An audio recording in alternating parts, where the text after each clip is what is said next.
Hi, this is Donna. Welcome to DD Paper Crafts, and in today's video we're going to be making two boxes which are the same shape, both a triangular tube. Box 1 is this one with the eyelet closure method, and this measures just under 6¼ inches by 2¾ inches, and it's 2 3/8 inch tall. And box 2 measures 6 3/4 inches by 2½ inches by 2 1/8 of it. Both boxes are made out of a sheet each of A4 cardstock. So I'm going to show you this one first, box 1, and then I'll show you how to adapt the plan to make box 2. So the inspiration for this box is based on an image which I saw on Pinterest, which was an entry into the Pro Carton Young Designer Award back in 2015. So let me show you how I made them. For box 1, I'm going to use the measurements based on using a whole sheet of A4. So what we want to do is we want to split the width of the piece of card into 3. So therefore I'm going to score at 2 3/4 inch and 5½ inches. So we've got 3 equal sections. Along the long side, I'm then going to score in from the left at 2 3/4. I'm going to rotate the cardstock 180 degrees, and I'm going to score at 2 3/4 again. So this gives us our 9 sections of our box. So we've got our side panel, our base panel, our side panel, and our 2 end panels. I'm going to flip my card over and work on the underside, and we're now going to create the triangles in the center panel of our top and our end sections. We want to make a pencil mark halfway between the score line at 2 3/4 and the score line at 5½. I'm going to make a pencil mark at 4 1/8. I'm going to measure along here at 4 1/8, and I just want to join up that pencil line. Rotate the cardstock and do exactly the same at the other end. I'm now going to fold and burnish all of the score lines. Now we know that the distance between here and the first score line was 2 3/4 inch. Now there are lots of ways using trigonometry, etc., to work out the height of the triangle. The easiest way I have found to do it is to place my pencil on the intersecting point of the score lines. So where my score lines cross here, that's where my pencil is going to go. I'm going to put my pencil on 2 3/4 inch, mark on the ruler, which is there, and I'm going to rotate my ruler until the top edge of my corner of my ruler here hits the pencil line, which is there. Draw my pencil line, and I'm now going to do exactly the same thing on this side. So I'm going to place my pencil in the point where the 2 score lines cross, place my ruler, line up my 2 3/4 inch line, mark with my pencil, and just rotate the ruler until the top meets the line. So this has given me the triangle, which is now should be the right size to create the end panels for our box. So I'm going to do exactly the same at this end.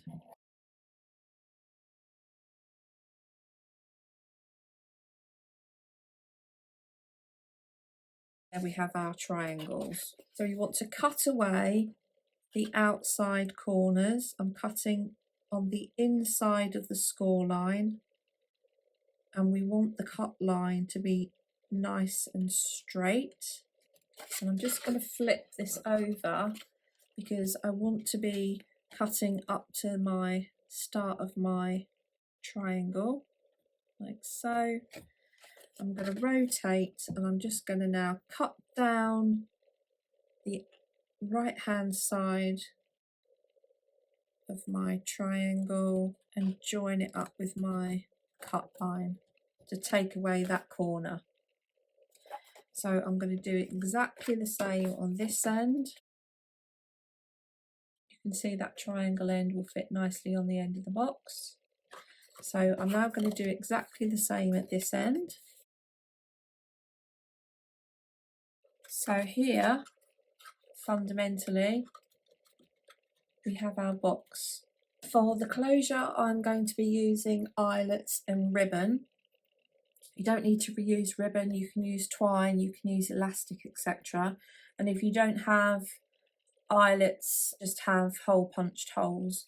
For the closure system, I've used my crocodile to create a hole in each of the ends and then a hole in, or 2 holes in each of the side panels.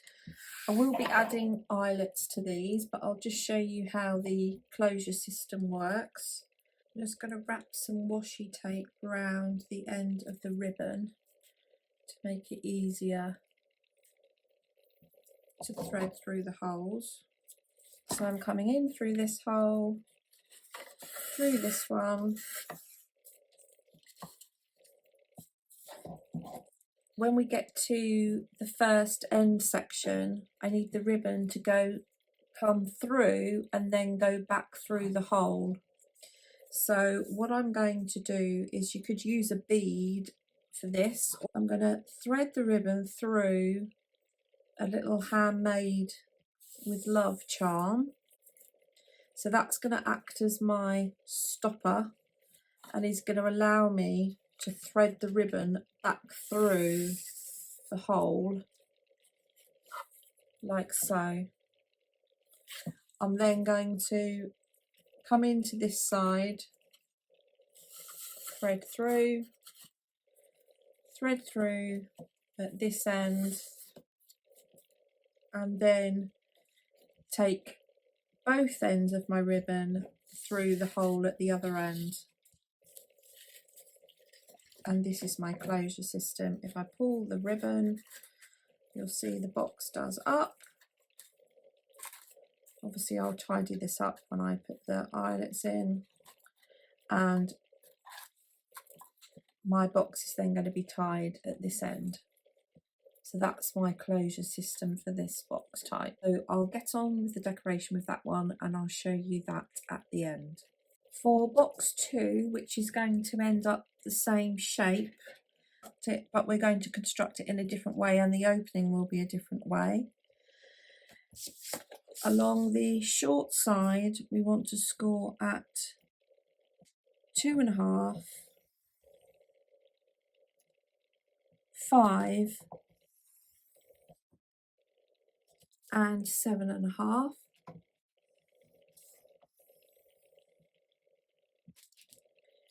And rotate along the long side, we want to score at 2.5, rotate 180 degrees and score at 2.5. So this one is longer or wider, but the same height, same depth. Rotate the cardstock, and on the middle square, a pencil mark at 3 3/4. I'm going to measure along to 3 3/4 and make a pencil mark, and then I'm going to lightly join those up. So we're going to create the ends in exactly the same way as we did on the previous box. So once you've created your pencil lines at the top and the bottom in exactly the same way, our section is 2.5. We're going to place our pencil in the intersecting scores, line our 2.5 pencil line ruler mark up with our pencil and rotate it until the top of our ruler is on the pencil line, like so. So we're going to follow exactly the same process as we did in the first box.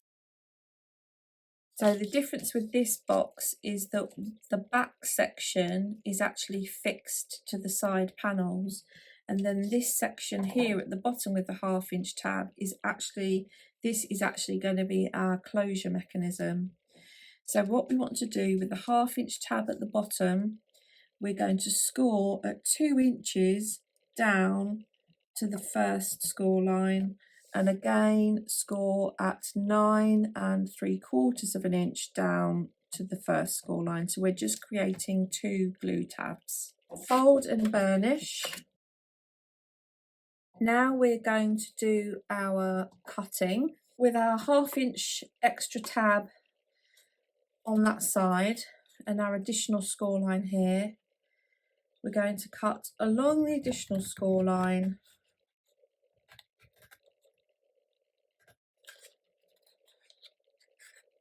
to this horizontal score line, rotate, cut down the pencil mark for the triangle right to the intersection point, like so, and then we're just going to cut away the excess and create a tab, and then cut away this section. So rotate and do the same at the other end, and then rotate so we've got our 1/2 inch tab at the front, and we're going to cut all the way down through the 1/2 inch tab, through the full square,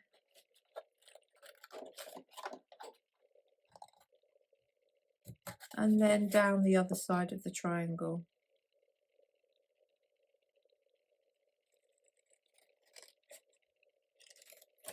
Like so. And then we're going to do exactly the same on this side. So this is our box. I'm going to remove the pencil lines.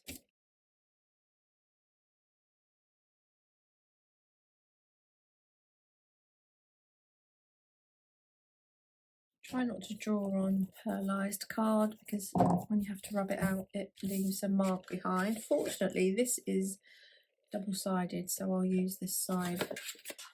If I bend these score lines back the other way, I can have the outside as the inside and the inside as the outside.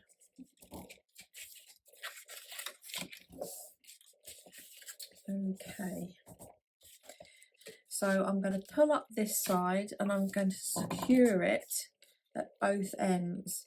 Now I'm going to use red liner tape because I'm using this pearlised card. And I'm just going to pull up this side, line up the edge of my triangle with the edge of my tab, get it lined up at the top, and then I'm just going to snip away the overhang here, like so. Let's do the same at this end. So this is our box, and if you need to, you can see inside here. What I should have done is I should have cut a steeper angle at the this end of the tab as well, but that's not too bad. I'm not sure if I can. No, I can't unstick that. Never mind. So in terms of the closure system now, you have a choice. So you put your good gifts in there, and then you can have the flap sitting over the top. So you'll then open, this will open down and you have your gifts. So you could put some hook and loop tabs on here and then equivalent on there, and that will come over like so.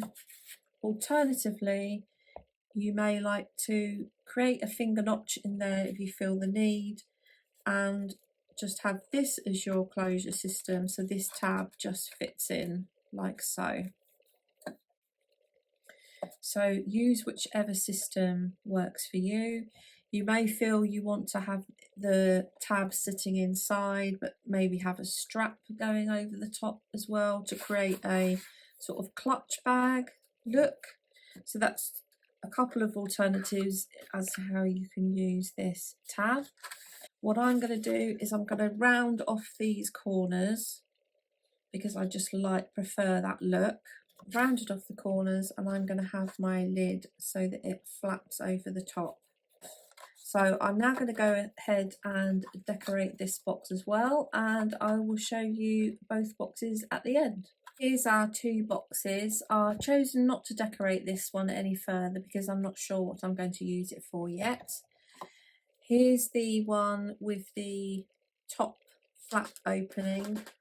I've added some hook and loop onto the back of a sentiment topper here, and I've just covered it in some decorative paper, which is from the Made to Surprise Glitz and Glam set, each made from a sheet of A4, slightly different sizes. You can obviously change the size up of your boxes as you need to. Obviously you will be limited to the scope by only using one sheet of A4 paper, but very quick and easy to put together. And certainly with the one with the eyelets, you could batch make these and then keep them folded flat until you needed to decorate them for future use. I hope you've enjoyed today's quick and easy project.